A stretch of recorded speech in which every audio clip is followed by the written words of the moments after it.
I was walking this property with Brendan the other day, and the owner was kind of a dick to their realtor. I walk up to the property, it's completely overgrown, junk everywhere, completely dilapidated. And we notice there's like 8 people standing outside. I know it's an open property walk, which means that there's a lot of investors walking through this home. We start walking through with the listing agent. We're asking questions. We can see that there's a lot of beds, like, beds in the living room, multiple beds in the bedrooms.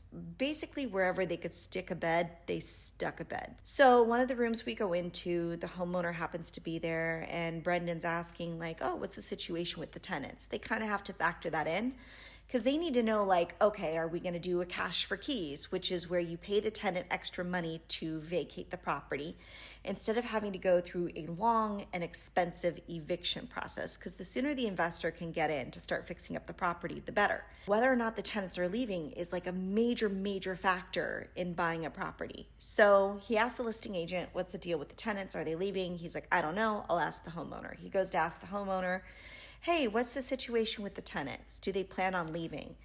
And the homeowner says to him, it's really not any of your concern whether or not they're leaving. I cannot express to you the level of awkwardness in that moment. That tells us that not only is the homeowner having no intention of making sure that all the tenants vacate before the close of escrow, but they might not even have legitimate leases. The tenants probably don't even know that the house is for sale.